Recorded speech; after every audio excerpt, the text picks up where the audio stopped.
اللهم أرنا الطلعت الرشيدة دیگه جونم به لب رسیده همه دنیا ازم بریده توام. السلام علیکم، ویلکم ایف جے آفیشیل میرے یوٹیوب چینل اور فیس بک پیج پہ۔ دوستو، ایک سلطنت میں ایک راجہ ہوا کرتا تھا اور وہ راجہ بڑا ظالم تھا۔ لوگوں کے اوپر ظلم کی داستان اس کی دور دور تک مشہور تھی۔ وہاں کے لوگ اس کے ظلم سے اتنے ستائے ہوئے تھے کہ وہ مندروں، مسجدوں اور گرجا گھروں میں جا کے مانگتے تھے کہ اس حکمران سے ان کی جان چھوٹے، لیکن وہ کبھی باز نہ آیا۔ لوگوں کی بہو بیٹیاں نہیں چھوڑتا تھا، لوگوں کے نفع کا مال نہیں چھوڑتا تھا، بات بات پہ بڑی بڑی سزا دینا اس کا کام تھا، اپنے وزیروں تک کو معاف نہیں کرتا، مانو اپنی سلطنت کا خود کو خدا مانتا تھا۔ اس کا یہ غرور پوری دنیا میں مشہور ہو چکا تھا۔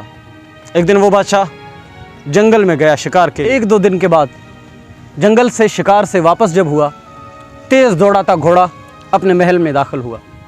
محل میں جاتے ہی کسی سے بات کیے بغیر اپنے کمرے میں جا کے اپنے آپ کو لاک کر دیا۔ سارے ملازم پریشان ہو گئے، وزیر پریشان ہو گئے کہ آخر بادشاہ کو ہوا کیا ہے۔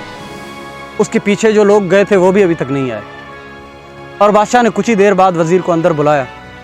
بادشاہ کا چہرہ ڈرا ہوا، سہما ہوا تھا، اور اس نے وزیر سے آتے ہی، جاؤ میرے حکم کی تعمیل کرو ابھی کے ابھی، بچے سے لے کر بوڑھے تک میرے محل کے سامنے جمع کرو۔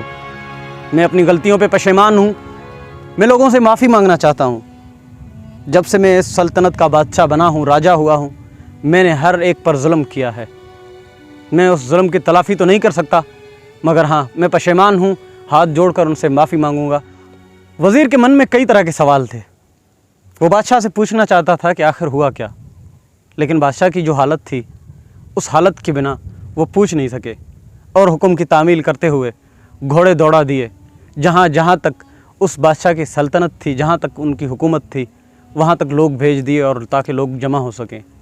بچے سے بوڑھے تک کو یہ اعلان سنا دیا گیا، بازاروں میں اعلان کر دیا گیا کہ بادشاہ کے محل کے سامنے جمع ہو جاؤ، آپ سے بادشاہ بات کرنا چاہتا ہے۔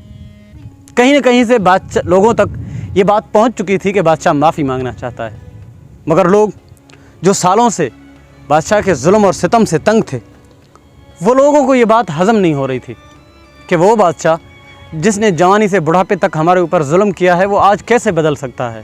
ضرور اس میں بادشاہ کی کوئی اور چال ہوگی، کوئی اور ظلم تیار کر بیٹھا ہوگا ہمارے لیے۔ بادشاہ کے اس حکم پر لوگ جوک در جوک محل کی طرف روانہ ہوئے۔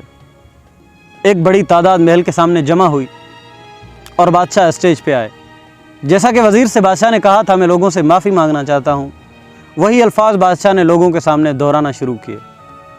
لوگوں، میں نے تم لوگوں پر بڑے ظلم کیے ہیں جس کی تلافی نہیں ہو سکتی۔ بہرحال یہ حقوق العباد ہے، میں آپ لوگوں سے معافی چاہتا ہوں، اور میں کوشش کروں گا، میں اپنے کام سے آپ کا دل جیتوں گا۔ اگر میں اپنی باتوں کا پورا نہ اترا، مجھے بادشاہ سے اتار دینا، میں اپنا گریبان خود آپ کے ہاتھ میں دوں گا۔ اتنی بڑی شرائط سن کر لوگ بڑا حیران ہوئے کہ وہ بادشاہ جو چھوٹی سی چھوٹی غلطی پر لوگوں کے ہاتھ کاٹ دیا کرتا تھا، وہ بادشاہ جو ایک معمولی غلطی پر لوگوں کو سلطنت سے نکال دیا کرتا تھا، آج وہ کہہ رہا ہے میں لوگوں کے دل جیتوں گا، یہ کیسے ممکن ہے؟ بہرحال دن گزرتے گئے، بادشاہ نے اپنے ملازموں سے بھی معافی مانگی، اور اس کا رویہ لوگوں کے ساتھ اچھے سے اچھا ہوتا گیا۔ کہیں کوئی غلطی ہو جاتی تو جگہ پر ہی معذرت کر لیتے، معافی مانگ لیتے۔ یہی سلسلہ چلتا رہا۔ وزیر اس بات پہ حیران تھا کہ آخر بادشاہ کے ساتھ اس جنگل میں ہوا کیا کہ بادشاہ ایک ہی رات میں اتنا بدل گئے۔ اس کے پیٹ میں مروڑ چل رہے تھے کہ اس بات کا پتہ کیسے لگایا جائے۔